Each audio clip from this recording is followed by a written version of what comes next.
जय हिंद साथियों, मैं आपको अपने मिश्रा रोजगार परिवार में आपका स्वागत करता हूं। राधे राधे साथी, जय श्री राम, नमस्कार साथियों।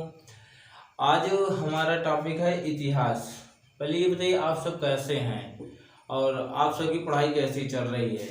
और हमको जहाँ तक लगता होगा कि आपको किसी चीज़ में दिक्कत भी नहीं होगी और आपको जो जो भी हमने पढ़ाया है उसका आपने अगर रिवीजन सही ढंग से अगर किया होगा तो आपको उससे क्वेश्चन धीरे धीरे बनना शुरू हो गया होगा।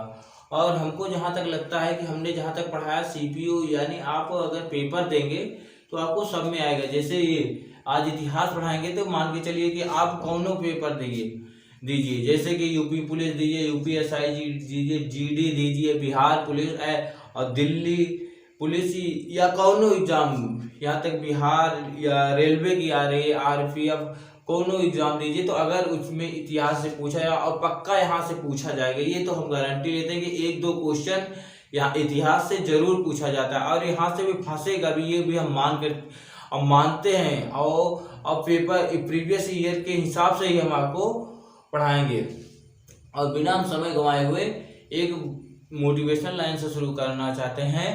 मंजिल पाना अभी बाकी है, मंजिल पाना बाकी है, इरादों को असली उड़ान अभी बाकी, इरादों के असली उड़ान अभी बाकी, तौली है अभी मुट्ठी भर जमीन, तौली है अभी मुट्ठी भर जमीन, अभी पूरा तो आसमान तौलना बाकी है। इसी मोटिवेशनल लाइन से शुरू करते हुए आज हमारा इतिहास टॉपिक है। इतिहास पहले देखिए इतिहास बना कैसे है। इतिहास को देखिए, इतिहास यहाँ से शुरू करते हो, इसको देखिए यहाँ से इसको 3 भागों में काटिए, इसको कितने 3 भागों में, इति प्लस हा प्लस आस। पहला नंबर इति प्लस हा प्लस आस, ये संस्कृत भाषा का शब्द है। इति प्लस हा प्लस आस। इति का मतलब होता है निश्चित रूप, इत का मतलब होता है निश्चित रूप, इति का अर्थ होता है निश्चित रूप, निश्चित रूप, निश्चित रूप, निश्चित रूप। इति माने निश्चित रूप, हा मतलब होता है सॉरी, इति माने ऐसा, सॉरी यही हमको थोड़ा कंफ्यूजन लग रहा था। इति माने ऐसा ही, ऐसा ही, ऐसा ही। हा मीन्स होता है, इति माने ऐसा ही, हा माने निश्चित रूप, निश्चित रूप, और अस का मतलब था, ऐसा ही निश्चित रूप था। इतिहास का ही अर्थ होता है कि अतीत के अध्ययन को, इसकी मतलब इसको इतिहास को, इसका संस्कृत भाषा के शब्द है इति प्लस आ प्लस आस। इतिहास ऐसा ही निश्चित रूप था, यानी ऐसे जो भी पिछली घटना घट चुकी है उसी को इतिहास कहते हैं। इतिहास की परिभाषा होती है कि जो पिछले यानी पिछले समय में जो भी अध्ययन कर दिया गया उसको इतिहास कहते हैं। यानी अतीत के अध्ययन को क्या कहते हैं, अतीत के अध्ययन को, अतीत के अध्ययन को, अतीत के अध्ययन को, अतीत के अध्ययन को इतिहास कहते हैं,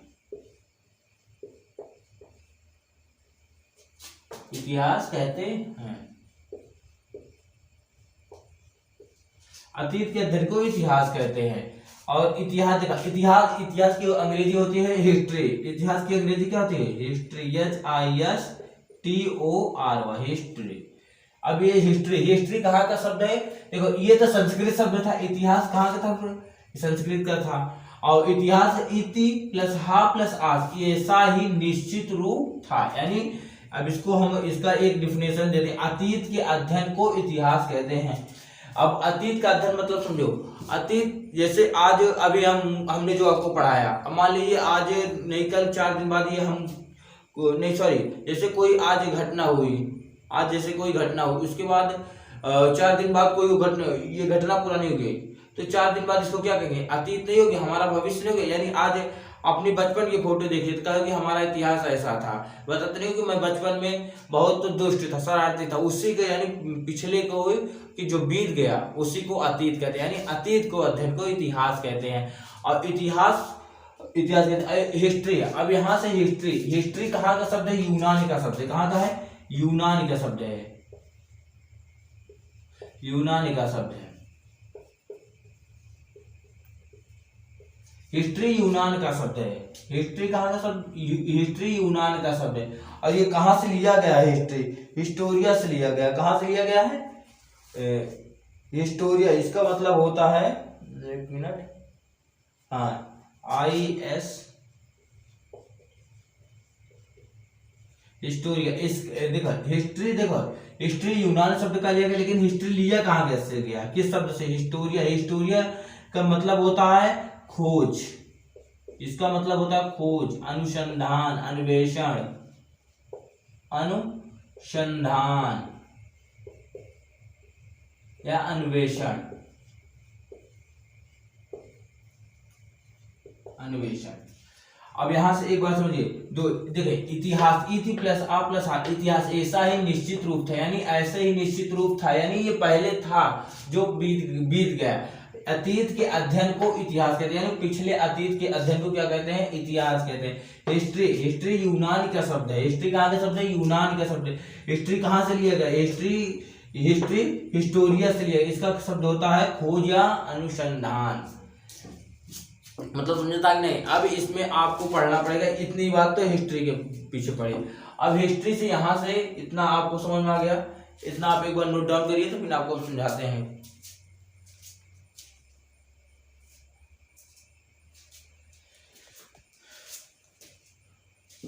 चलिए ठीक है, इसको मिटा देते हैं।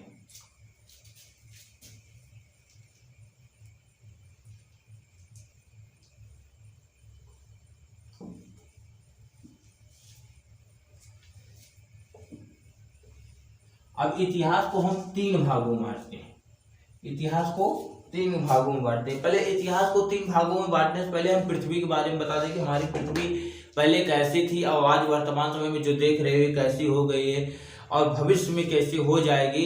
इतिहास, इसी इतिहास से ही सीखेंगे ना कि हम कैसे थे, इसके बाद हमारी उत्पत्ति कैसी हुई और हमारे पूर्वज कैसे थे और हमने कैसे चलना शुरू कर दिया, कैसे भोजन करना सीखे, कैसे सब भोगे, वस्त्र पहनना शुरू कर दिया, मैंने पहले क्या खाता था, मैंने मनुष्य पहले क्या खाता था, इसकी पूरी जानकारी यहीं से लेंगे। तो पहले हम यहाँ से हम पृथ्वी के बारे में बताते हैं। पृथ्वी पहले कैसी थी? पृथ्वी पहले ऐसी थी, एक देखो आकाश में क्या हुआ, पहले 3 गोले थे। 3 गोले थे, सूर्य एक ऐसा गोला था, 2 गोला आपस में चक्कर, मतलब आपस में से टकरा, ऐसे मतलब घूम रहे थे। तो एक गोला जो आपस में से टकराया और विखंडन हो गया। क्या हुआ? विखंडन हो गया। और जब विखंडन हुआ तो जब वहां से विखंडन हुआ तो उसी से बुध, शुक्र, शनि और पृथ्वी, बृहस्पति, ये सारे ग्रह बने और सूर्य के ओर चारों ओर चक्कर लगाने, जो एकवा ग्रह जो टकरान रहा वो तो फूटा। उसके बाद पृथ्वी, सूर्य, मंगल ये सारे बन गए। और जो एक और था वो फूटा नहीं, वो चला गया सूर्य के अंदर, वो समाहित हो गया। तो मतलब और सारे पृथ्वी क्या करने लगी? सूर्य का परिक्रमा करने लगी।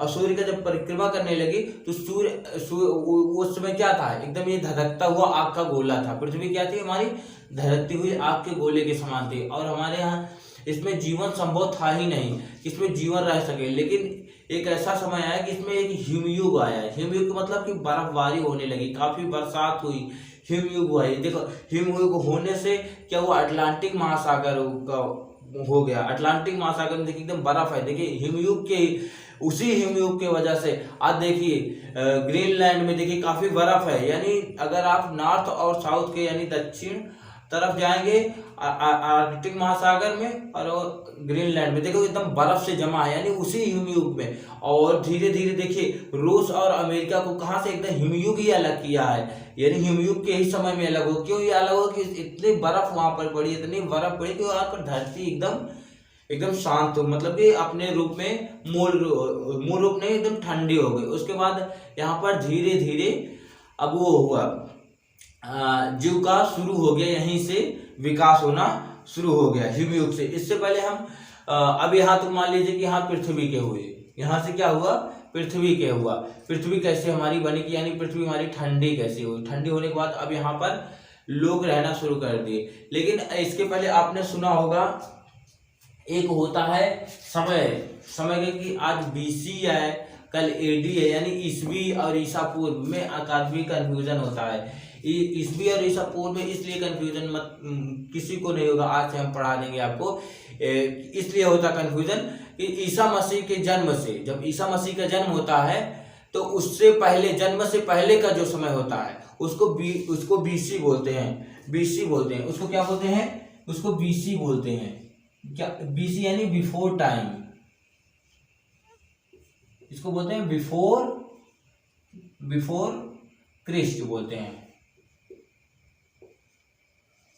बिफोर क्रिस्ट यानी ईसा मसीह के जन्म से पहले का समय को बीसी कहते हैं। क्या कहते हैं? बीसी यानी जब ईसा मसीह जन्म नहीं लिए थे उससे पहले जितनी भी घटनाएं घटी उसको हम बीसी में ऐड करते हैं। अब इसके कंफ्यूजन है। और एडी यानी जब वहां से क्या हुआ था, एनो डोमिनी टाइम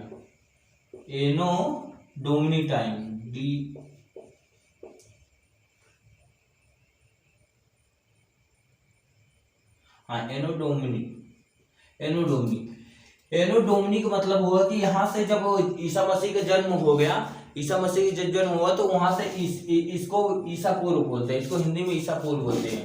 इसको हिंदी में क्या बोलते हैं? ईसा पूर्व। यहाँ से पता दे, ईसा पूर्व यानी ईसा मसीह के जन्म से पहले, इसे बोलते हैं ईसवी। यहाँ से हो गया ईसवी। यहाँ ईसा मसीह के जन्म के बाद का समय को ईसवी बोलते हैं। कहते हैं 1957 और 1757, यहाँ पर डेट लिखा नहीं रहता है। अब मतलब कि डेट लिखा रहता तो यहाँ से समझ में, सारे लोग आजकल पश्चिमी दुनिया के ही लोग का कल्चर का लगभग सारे लोग फॉलो कर रहे हैं। यहाँ भारत के लोग अपने ही कल्चर को भूलकर वेस्टर्न कल्चर के लिए अग्रसित हो रहे हैं। यहाँ तक कि उनका ही कैलेंडर ले लिए, अपना संवत कैलेंडर सब सारे लोग भूल गए। और यहाँ से ईसा मसीह, और जब ईसा मसीह के जन्म से बाद का समय ईसा पूर्व यानी बीसी कहते हैं। एडी यानी ईसा मसीह के जन्म के बाद। और भारत में कब से इसका लागू हो गया? भारत में इसका 1757 से इसको भारत में इसको मानने लगे। जब से अंग्रेज यहाँ आए तब से इसको कुछ प्रयोग में प्रचलित होने लगा। और जब अपना संविधान लागू हो गया तब से तो एकदम क्लियर हो गया कि अब ये इसी का समय उपयोग होगा। अब यहाँ से इतनी बात समझ में आई नहीं? बिफोर टाइम यानी बिफोर टाइम का मतलब होता है कि बीसी, यानी बीसी मतलब वो ईसा मसीह के जन्म के बाद। एडी यानी एनो डोमिनी टाइम, ईसा मसीह के जन्म से पहले, ईसा मसीह के जन्म के बाद का समय का। इसलिए ईसा और बीसी और एडी में कभी कंफ्यूज मत होना। अपने यहाँ 1757 में इसका प्रयोग होना शुरू हो गया था। और जब देश अपना यानी देश में जो संविधान लागू हुआ तब इसी को मान लिया गया। ठीक है ना? अब यहाँ से अब थोड़ा आप इसका एक बार स्क्रीनशॉट लीजिए, उसके बाद हम थोड़ा साइड में हो जाते हैं।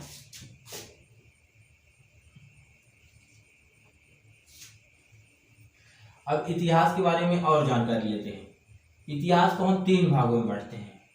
इतिहास को हम 3 भागों में बांटते हैं। इतिहास को हम 3 भागों में बांटते हैं। पहला आता है प्रागैतिहासिक। प्रागैतिहासिक।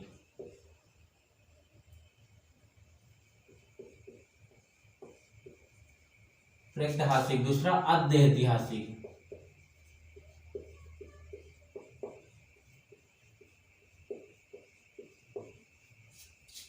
और तीसरा आ जाता है ऐतिहासिक। इतिहास। अब यहाँ से देखिए प्रागैतिहासिक, प्रागैतिहासिक में इसमें कोई लिखित साक्ष्य नहीं मिला। अद्यैतिहासिक में इसमें लिखित साक्ष्य मिला लेकिन हम पढ़ नहीं पाए, और ऐतिहासिक काल में लिखित साक्ष्य मिला और हम इसको पढ़ पाए। देखिए कमाल की बात है। देखिए कमाल है कि नहीं? कमाल इसमें पढ़ा नहीं गया और इसमें लिखा ही नहीं गया, और इसमें जो लिखा गया इसमें पढ़ा ही नहीं पाया। इसमें जो लिखा है इसको पढ़ भी पाते हैं। जो कमाल है ना कि आंखें तालाब नहीं होती फिर भी भर जाती है, दिल कांच नहीं होता फिर भी टूट जाता है, दिल कांच नहीं फिर भी टूट जाता है, और इंसान मौसम नहीं फिर भी बदल जाता है। तो एक बात यही सत्य है। और इसी सत्य के बाद से यहीं से शुरू करते हैं प्रागैतिहासिक काल से। प्रागैतिहासिक काल से इसीलिए इसको शुरू कर रहे हैं कि प्रागैतिहासिक काल में मौसम आदमी मौसम की ही तरह बदल रहा है, ठीक है नहीं। तो पहले देखिए, पहले मौसम के आदमी कैसे अपना विस्तार किया, कैसे शुरू किया। पहले आदमी कहाँ रहता था, पहले अफ्रीका महाद्वीप का ऐसे ही है कुछ मैप।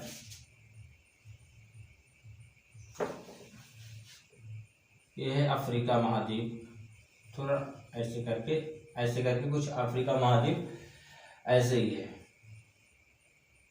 ठीक है ना। ये मान लीजिए अफ्रीका महाद्वीप है, हमको बनाना नहीं था, मान लीजिए ऐसे अफ्रीका महाद्वीप है। अफ्रीका महाद्वीप में पहले क्या करते थे लोग, पहले बंदर रहते थे। पहले आदमी तो थे नहीं, बंदर थे पहले। इसको न जानिए, इसके पहले ये सोचिए कि आदमी यहाँ पर जीव आए कैसे, धरती पर जीव आए कैसे। पहले जीव इस तरह आए, एक मिनट, प्राचीन काल में पहले जीव इस तरह में, पहले एक छिछलाकार, मतलब कि पहले खूब बारिश हुई, बारिश होने के बाद हम बताएं कि ग्रेबियन युग चला। कि कौन सा युग चला, ग्रेबियन युग। और ग्रेबियन युग में, एक मिनट साथ,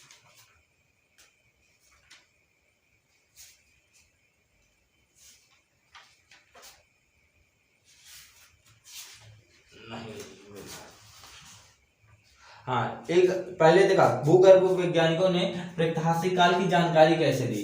भूगर्भ वैज्ञानिकों ने प्रागैतिहासिक काल की जानकारी कैसे दी, इसकी जानकारी पुरातात्विक यानी पुरातात्विक विभाग से, और जो वहां से कुछ मिला सिक्के और जैसे कि पत्थर है, वहां से जो भी जानकारी मिली उसी के हिसाब से प्रागैतिहासिक काल यानी वैज्ञानिकों ने इसको डिवीजन किया कि यहाँ से नहीं। इसकी जानकारी कैसे कर पाते, जो हमारे हड्डियां हमारे बने पूर्वजों की मिली उसी के हिसाब से ही हमारी इसकी जानकारी हो गई कि यहाँ पर इतने समय से इतने पहले लोग रहते थे। और कैसे जानकारी करते थे, C14 के हिसाब से, जीवाश्म C14 यानी कार्बन 14 से क्या करते थे, पता करते थे कि इतनी उम्र का हो गया है, ये आज 14 वर्ष का हो गया, 14 करोड़ वर्ष का हो गया। सोचो 1400 करोड़ वर्ष का लोग पहचान जानते थे कि यहाँ कितनी, कैसे जान जाते थे कि जो हमारी बॉडी है, हमारी बॉडी क्या करती है, हमारी बॉडी का कार्बन रेडियोधर्मी किरणें लेती, क्या लेती, रेडियोधर्मी किरणें लेती है और उसको छोड़ती है, यानी कार्बन 14 को लेती है, उसके बाद छोड़ दे। तो जब हमारी धरती, अभी हम जैसे एक्सपायर हो जाए तो हमारा कार्बन लेना छोड़ देगा, उसके बाद जैसे हम इसी शरीर बॉडी को दफना देंगे, जब दफना देंगे ना तो हमारा जो कार्बन लिए रहेगा इसी पे रुक जाएगा। और जब हमारा कभी खोज होगा, यानी कभी निकाली जाएगी बॉडी, तो उसमें से हमारी हड्डियां से पता लगाएगा, यानी कि C14, यानी यहाँ से पता लगेगा कि इनका बॉडी कितना दिन का है। तो इसी से पता लग जाता है कि इनका बॉडी बहुत पुराना है, आज से 1400 वर्ष पहले, 1500 वर्ष पहले, समझ में आएगा नहीं। ये इसी यहीं से ही जानकारी मिलती है, कार्बन 14। यानी प्रागैतिहासिक काल में पहले क्या हुआ, जब हिमयुग शुरू हुआ, हिमयुग होने के बाद क्या हुआ, थोड़ा वहां पर छिछला जो मतलब कि जीव हुए, उनकी पहले न कोई उनकी कोई बॉडी में त्वचा थी, ना चमड़ा था, कुछ नहीं था। पहले उसको उस भूगर्भ वैज्ञानिकों ने उसको युग में बांट दिया, पहले पूर्व कैम्ब्रियन युग में। किसमें बांट दिया इसको, पूर्व कैम्ब्रियन युग में, पूर्व कैम्ब्रियन युग, कैम्ब्रियन युग।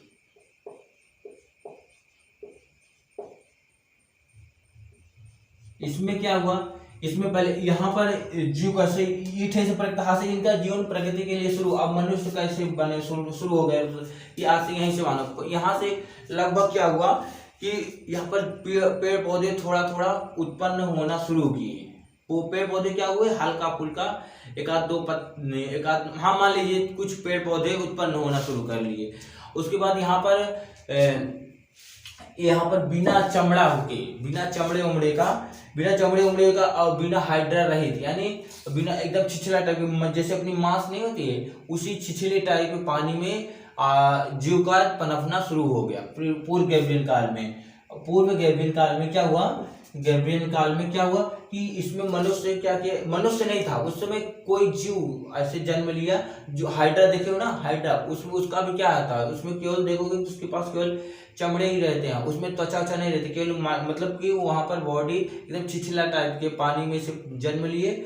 और उसमें एक प्रकार से आपको कैसे बताएं कि जैसे मांस नहीं होते उसी प्रकार से उसी में जन्म लिए पूर्व कैपियन काल में। इन सब लोग ने क्या किया, इनके पास न बॉडी थी नहीं, उसी पानी में से ऐसे टहलते थे और गर्म आसमान वो सूर्य गर्मी दे रहा था तो उसी में पानी में से ऐसे तैरते कुछ समय बीता। उसके बाद आ गया उत्तर कैम्ब्रियन युग। उसके बाद आ गया ये पहला आ गया पूर्व कैम्ब्रियन। इसमें क्या हुआ, इसमें हो गया पहला नंबर 1 कि जो जीव थे इसमें जीव की उत्पत्ति हो गई। जीव की उत्पत्ति, इसमें जीव की उत्पत्ति हुई। वो भी कैसे हुई जीव की उत्पत्ति हुई? जीव की उत्पत्ति इस तरह हुई कि उनके लसीलेपन के थे, लसीले और बिना चमड़ा के हुए, लसीलेपन के हुए। और उसके बाद दूसरा हुआ युग आया उत्तर कैम्ब्रियन, यानी लगभग इससे 60 करोड़ वर्ष बाद उत्तर कैम्ब्रियन युग।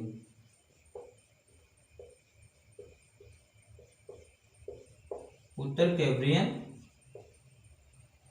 कैम्ब्रियन युग में क्या हुआ, इसमें कीड़े मकोड़े आ गए। और इसमें जो मतलब पूर्व कैम्ब्रियन युग में इसमें झिल्ली की तरफ यानी लसीलापन उनके चमड़े में इस तरह से था, उनके लसीलापन चमड़े में रहते था और झिल्ली की तरह उनकी बॉडी रहती थी। झिल्ली देखे हो ना, एकदम पतले टाइप उनके रहते थे। अब यहाँ पर उत्तर कैम्ब्रियन युग में क्या हुआ, अब कीड़े मकोड़े आ गए जैसे मछली, पतंग, बिच्छू और मेढक। इसमें मेढक ओढक आ गए। उत्तर कैम्ब्रियन में क्या हो गए, मेढक ओढक हो गए। इसमें क्या हो गए, अभी इन्हीं की ये नहीं बना था जो जैसे लसीलेपन के था, थोड़ा गर्मी कम हुई और सूर्य के ताप कम हुआ तो थोड़ा मौसम चेंज हुआ, तो यहाँ पर क्या हुआ, मेढक ओढक का तो जन्म हो गया। इसमें किसमें जो जन्म हुआ, उसका मेढक का जन्म हुआ। मेढक हो गए, बिच्छू और सरीसृप। इसमें सांप ओप का हुआ, इसमें सरीसृप का जन्म हुआ। इसमें इतने लोग ही जन्म लिए। उसके बाद आ गया कैम्ब्रियन युग। इसके बाद आ जाता थर्ड वाला कैम्ब्रियन युग।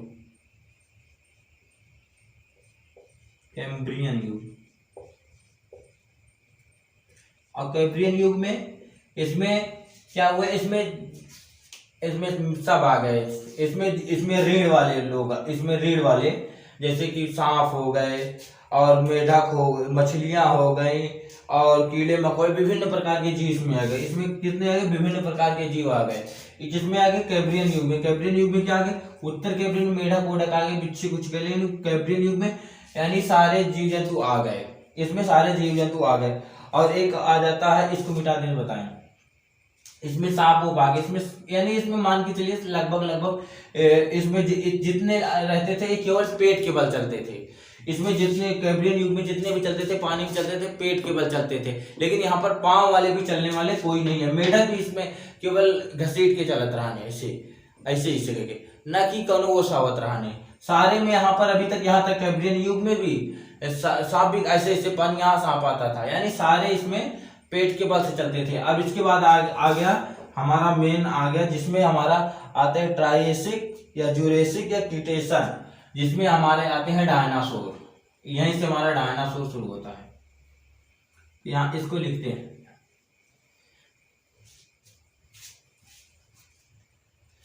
चौथा हमारा आ जाता है ट्रायसिक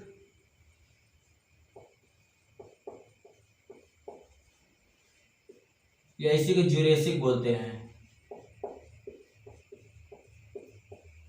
जुरेसिक या जुरेसिक या क्रीटेशन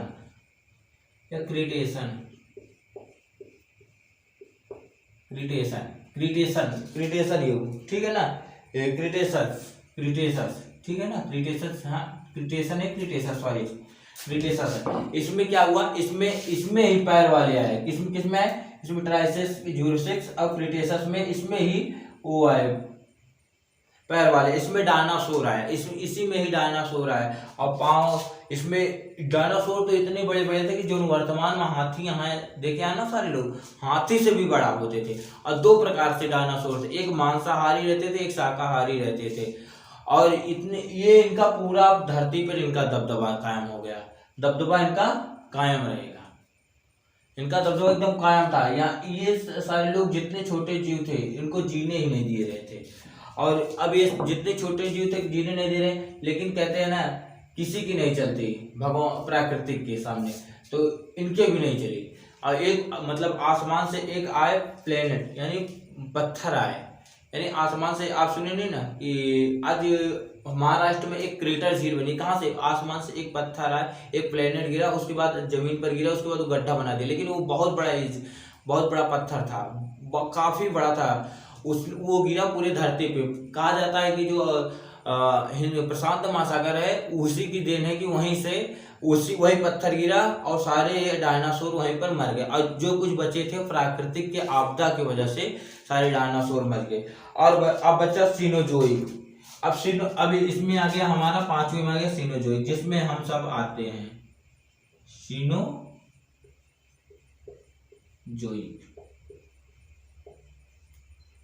इसमें हम सब सारे लोग आते हैं। सिनोजोइक में इसमें मतलब अंडा देने वाले आते हैं, जो मतलब कि अंडा देते हैं सिनोजोइक में ही आते हैं। सिनोजोइक में अंडा देने वाले,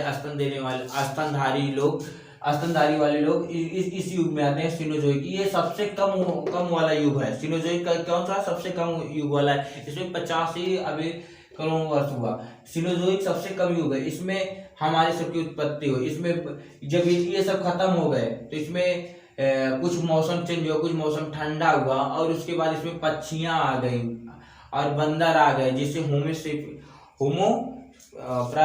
होमोसेपियन से बोलते हैं। इसमें हमारे जो बुद्धिमान वानर थे यहीं पर आए, और धीरे धीरे अब हमारा यहीं से विकास शुरू होता है। यानी सिनोजोइक, हम किस युग के हैं? सिनोजोइक के युग के हैं। हमारा युग कौन सा है? सिनोजोइक का, और सबसे कम युग इसी का है। और उसके बाद वेद पुराण के हिसाब से लगता है कि धरती खत्म ही हो जाएगी, लेकिन पता नहीं यार वेद पुराण क्या है। लेकिन यहाँ से समझिए सिनोजोइक युग में क्या हुआ? पहले स्तनधारी जीव है, स्तनधारी जीव के बाद आए पहले अब यहाँ से मान लीजिए पक्षियां आए और स्तनधारी जीव आए। अब यहीं से आते हैं बंदर की। अब यहीं से बंदर की से शुरू होती है कि हमारी सबकी स्टार्टिंग होती है कि बंदर से हमारे सारे पूर्वज कौन थे? बंदर थे। और पूर्वजों ने हमारा विकास कैसे किया? तो पहले हमारा विकास एक बंदर की तरह भांति हुआ, और हमने पहले जमीन पेड़ पर रहते थे। जितने बंदर थे कहाँ थे? पेड़ पर थे। और पेड़ पर से धीरे से जमीन पर उतरे। अब पहले नंबर 1 धीरे से हल्का पैर उठा के चले, हल्का पैर करें, गिरें पलटें, मतलब धीरे धीरे शुरू करें, यानी खड़ा हो शुरू करें। और जब धीरे धीरे खड़ा हो शुरू करें तो धीरे धीरे उनके हाथ पहले ऐसे कर चल रहे हैं, ऐसे मतलब ऐसे चलते थे।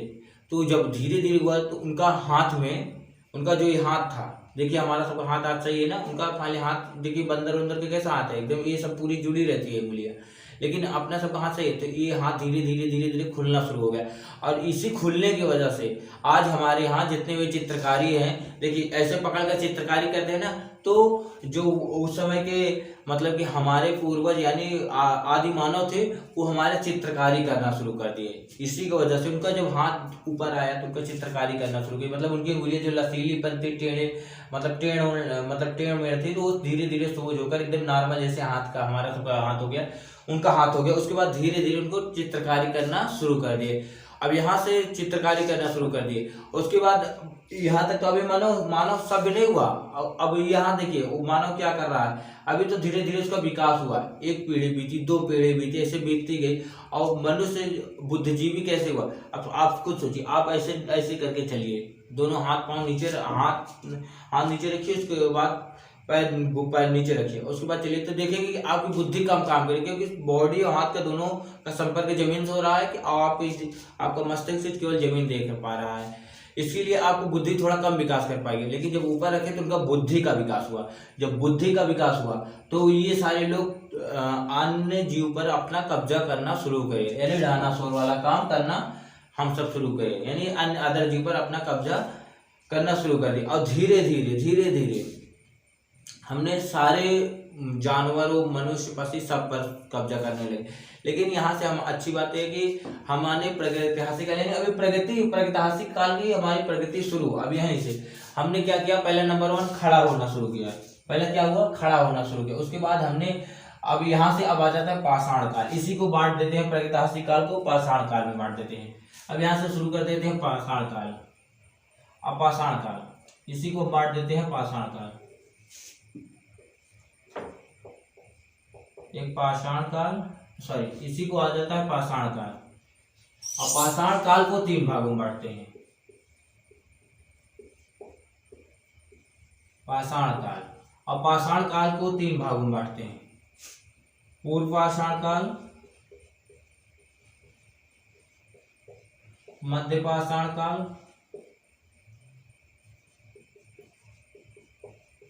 उसके बाद नवपाषाण काल।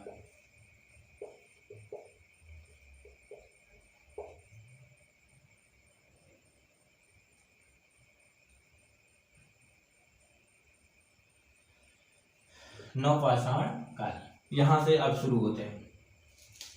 अब मनुष्य क्या किया, चलना शुरू कर दिया। अब आदमी क्या किया, पहला नंबर उसका चलना शुरू कर दिया। उसके बाद चलते चलते अब वो धीरे धीरे, अब यहाँ से उसने क्या किया कि अब उसके भाई चलना शुरू कर दिया। उसकी बुद्धि आई कि हम चल रहे हैं तो मतलब कि उसको खाने के लिए कुछ है, ठीक है। जिंदगी में सबसे बड़ी बात यह है कि लोग पूरी झगड़ा सार केवल एक ही चीज के, भोजन के लिए, और किसी के लिए झगड़ा नहीं है। तो इन्होंने क्या किया, अब शुरू कर दिया खाने के लिए। इन्होंने पहला नंबर और पत्थर का औजार बनाए। पत्थरों का क्या करें, पूर्व पाषाण काल में क्या किया, पत्थर का औजार बना दिए। इसमें क्या किया, पत्थर का औजार बना दिए। इसी में बना दिए पत्थर का औजार।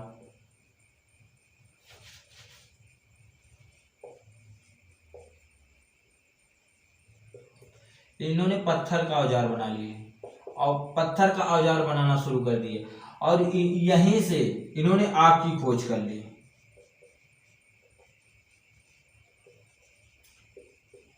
आग की खोज कर ली। आग की खोज, देखो ये सब पहले क्या करते थे, जो मिलता था वही खा लेते थे। आप खुद सोचिए इनको क्या ज्ञान है। एक छोटे बच्चे को ले जाइए और उसको जंगल में छोड़ दीजिए, और उसको जंगल में जब छोड़ने के बाद अब आप उसको कुछ ना करिए, उसको बचपन से एकदम जैसे जन्म ले, उसके बाद उसको छोड़ दीजिए। आप चुप्पे चुप्पे से उसको दूध पिलाइए, धीरे धीरे वो बढ़ जाएगा, और बढ़ने के बाद उसको